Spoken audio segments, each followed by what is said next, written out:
Bonjour à tous, j'espère que vous allez bien. Je vous retrouve aujourd'hui pour une nouvelle petite vidéo, je dirais même plutôt une nouvelle petite série de vidéos consacrée à ce nouveau vélo, cette nouvelle façon de se déplacer sur un nouveau mode de vie, le nouveau vélo électrique, plus précisément le nouveau Specialized Turbo Tero 2022, modèle 5.0. Alors aujourd'hui, je vais vous le présenter. Par la suite, il y aura d'autres petites vidéos défis type consacrées en fait à ce vélo et pour montrer en fait les limites de quoi ce vélo est capable de pousser dans ses derniers retranchements. Oh, Je me retrouve donc désormais en France, en Vendée, plus précisément à Saint-Gilles-Croix-de-Vie, après avoir passé 10 ans au Québec. L'aventure canadienne, québécoise, c'est fini. Et le meilleur moyen de se déplacer ici à Saint-Gilles, c'est forcément à vélo. Je vous mets quelques images.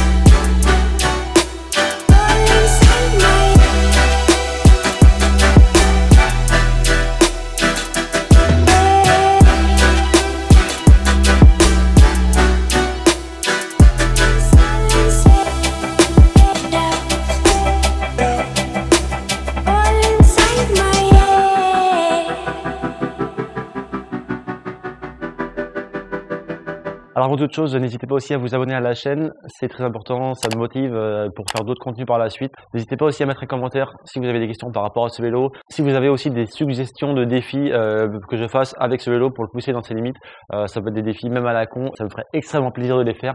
Vous me connaissez, il n'y a pas de limite. Je me suis donné comme mission avec ce vélo et avec ces séries de vidéos de vous montrer qu'avec un vélo électrique, on peut faire beaucoup de choses et trouver une alternative assez efficace à la voiture. C'est vrai que le vélo, on n'y pense pas souvent parce que ça peut être un moyen de locomotion qui est assez sportif, donc du coup qui donne chaud et qui parfois pour aller au travail ou pour aller faire quelque chose devient un peu plus problématique. Et donc avec un vélo électrique et plus précisément ce superbe Specialized Turbo Tero 5.0 2022, je vais vous montrer qu'il y a beaucoup de choses qui peuvent être faites. Specialized met vraiment l'accent sur le fait que ce vélo est un vélo qui est très polyvalent, très utilitaire, très VUS. Alors avant de commencer aussi à vous présenter ce vélo, j'aimerais remercier Specialized, l'équipe marketing de Specialized, notamment mon ami Fabien Rocher qui m'a mis à disposition ce Specialized Turbo Tero 2022 pour plusieurs mois, le temps que je fasse plusieurs vidéos, plusieurs défis avec, comme je vous l'ai dit. J'aimerais aussi remercier particulièrement l'équipe de Bernaudo à Saint-Gilles-Croix-de-Vie, une équipe cycle vraiment super, avec un bel atelier. Ils ont pu me préparer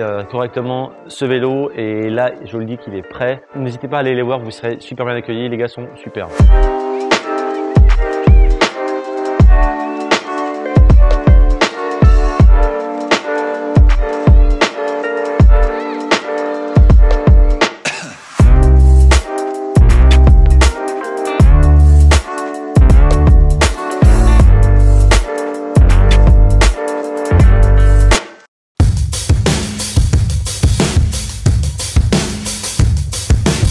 Alors très brièvement, en fait, Specialized est un équipementier de vélos, tant au niveau des vélos en eux-mêmes que des pièces. On retrouve des VTT, des vélos de route, des gravel, on trouve vraiment de tout, il manque juste des BMX. Par la suite, on trouve aussi des vélos électriques, donc dans les vélos électriques, il y a plusieurs familles, hein. On retrouve des vélos de route, des vélos de ville et puis des VTT. Donc notamment ce Turbo Tero, donc le Tero en fait, c'est l'appellation pour la nouvelle famille de VTT. Turbo en fait, ça vient renseigner que le vélo est alimenté par un moteur. Ici, on retrouve pour le 5.0, on retrouve un moteur de 90 Nm avec une batterie de 710 watts qui se trouve en dessous du cadre et qui est bien évidemment amovible. Par la suite, pour chaque famille de vélos électriques, donc par exemple ici pour le Tero, on retrouve trois gammes. Donc l'entrée de gamme le 3.0, milieu de gamme le 4.0 et le haut de gamme le 5.0. Ici, je me retrouve bien évidemment avec le 5.0. Alors, ce qui va différencier en fait la gamme, c'est vraiment principalement la puissance, je dirais même plutôt le couple du moteur. Donc, entrée de gamme, on va être avec 50 Nm. Ensuite, avec le 4.0, on va être avec un 70 Nm. Et donc ici, avec le 5.0, un 90 Nm. Alors, comme je l'ai dit, la principale différence entre les gammes, c'est le couple du moteur. C'est super important de parler de couple de moteur parce qu'en fait, c'est ça qui va nous permettre de partir, d'accélérer. Et donc là, avec 90 Nm, je peux vous dire que ça marche très très fort quand on se met en mode turbo, le mode le plus puissant. Ça pousse.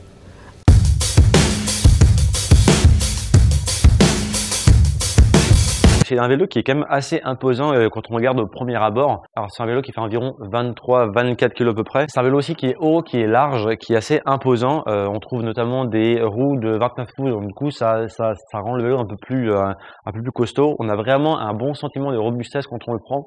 Moi je trouve ça vraiment agréable.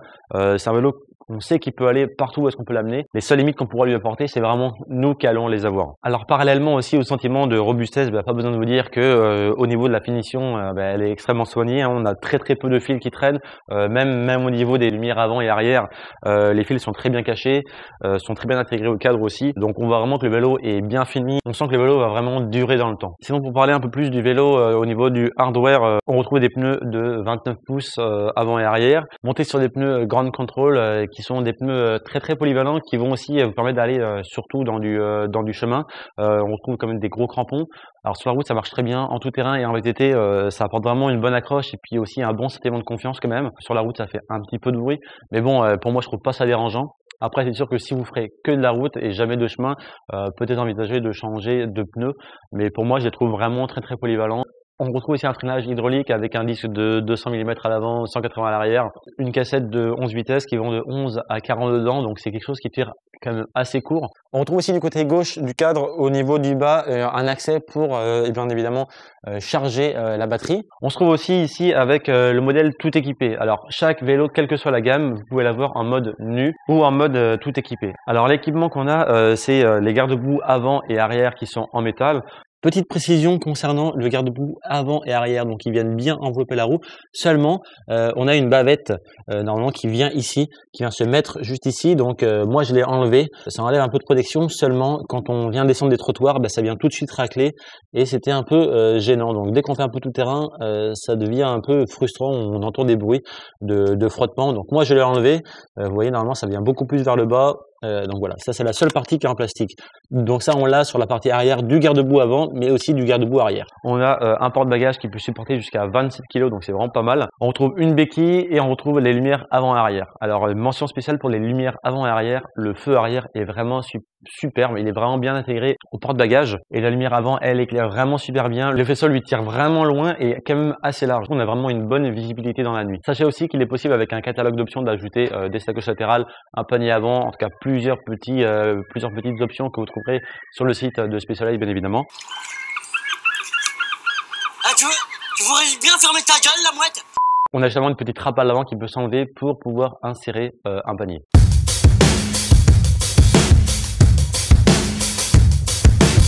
Ce vélo, il s'adresse bien évidemment aux personnes qui recherchent un vélo électrique, mais qui cherchent aussi à avoir un vélo un peu plus, je dirais peut-être un peu plus sportif, un peu plus fin au niveau de l'aide. C'est un vélo en fait qui va être donnant-donnant. Il n'y a pas vraiment de mode on et off. Même si en mode le plus poussé, le mode turbo, on va avoir une très forte accélération au moindre coup de pédale. Mais c'est vraiment un vélo qui va s'adapter à la façon dont on pédale. Vraiment, on sent que Specialized a mis beaucoup de savoir-faire là-dedans, dans la façon dont le vélo offre la puissance. Et donc ça, c'est vraiment bien parce qu'on a vraiment un contrôle sur le vélo. Alors sur ce Turbo Tero, on va trouver 3 modes d'assistance. En fait, je dirais même 4. Donc on a le mode Eco, on a le mode Sport, on a le mode Turbo. Donc ça va bien évidemment crescendo au niveau de l'assistance et de la puissance. Alors le mode Eco va avoir 35% d'assistance et 35% de puissance de moteur. Le mode Sport va avoir 35% d'assistance et 100% de puissance moteur. Et ensuite, on a le mode Turbo sur lequel on va avoir 100% et 100%.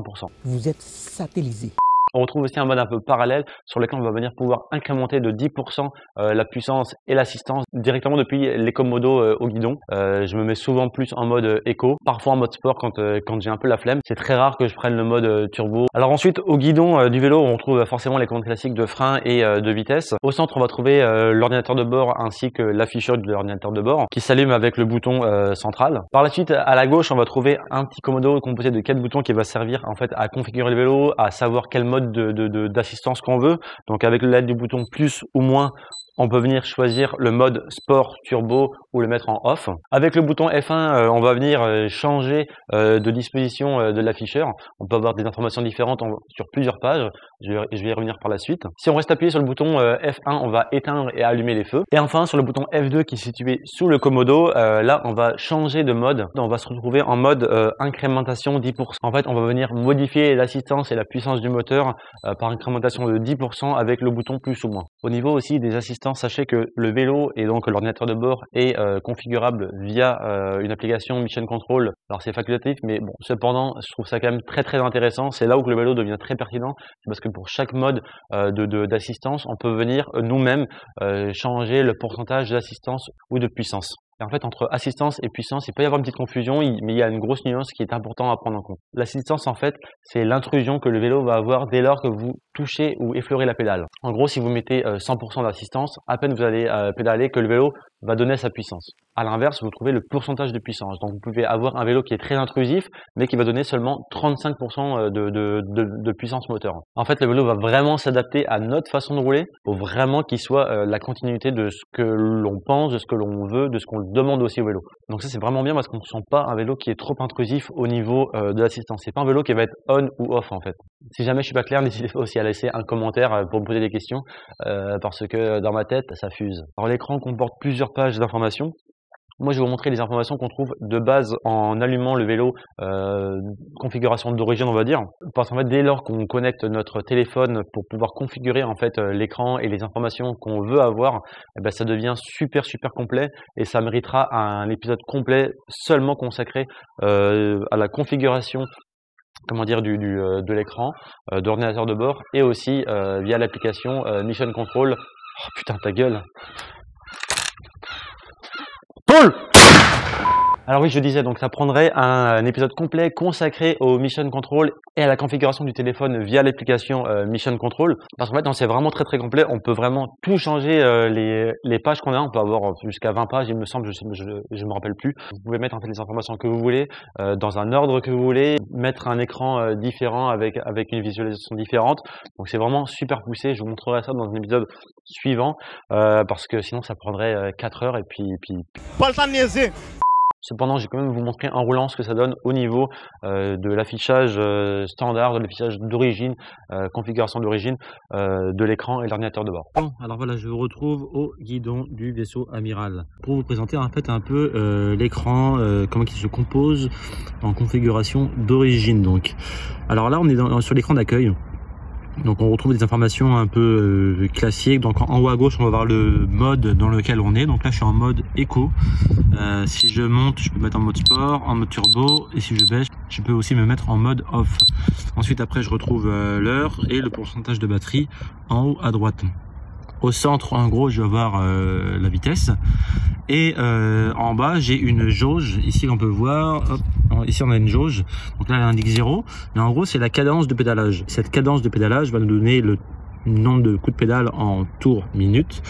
Et elle va changer de couleur en fonction du chiffre. Donc, je vais vous montrer en vitesse. Ici, hop, vous voyez là, j'ai conduit doucement. Donc là, je suis à 40.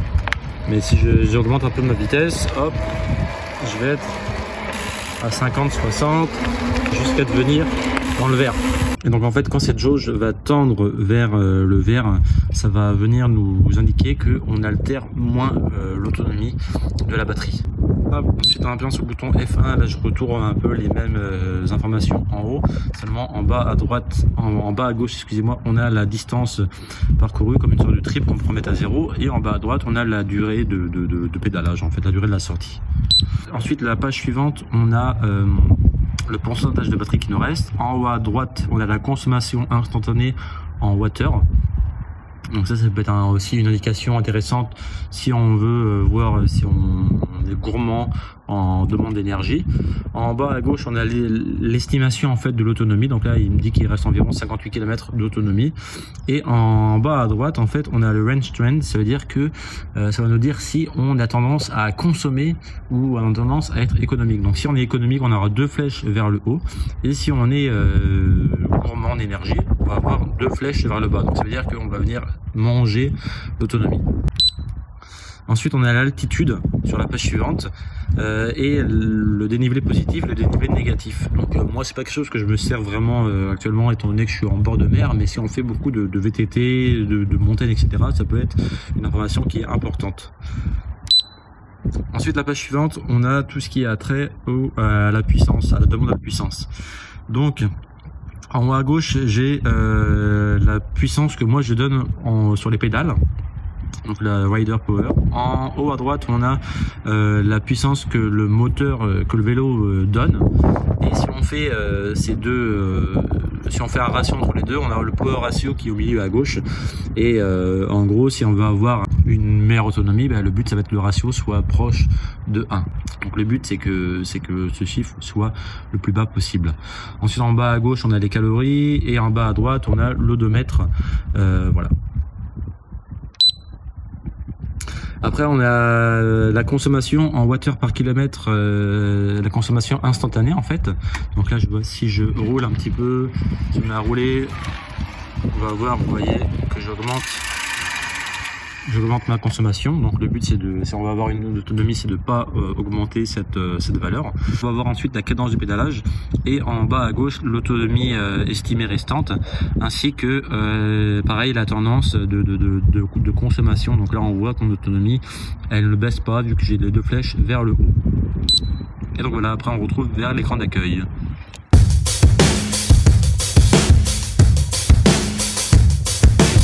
Donc voilà, j'espère que cette vidéo vous aura plu. Comme je vous l'ai dit, le but pour moi de faire ces vidéos et de faire 6 vidéos par la suite de défis, eh bien, c'est de vous montrer qu'un vélo électrique, notamment ce vélo, le superbe Specialized Turbo Tero 5.0 2022, est capable de faire beaucoup de choses et est capable de remplacer temporairement, ponctuellement sa voiture, même pour des choses qui sont très utilitaires, même pour transporter des choses en fait. Pour ma part, je ne suis pas un cycliste de base, hein, je fais pas des grosses sorties, hein, mais cependant, ce vélo peut tout faire, peut vous aider en fait à tout faire, et c'est ça qui est vraiment important.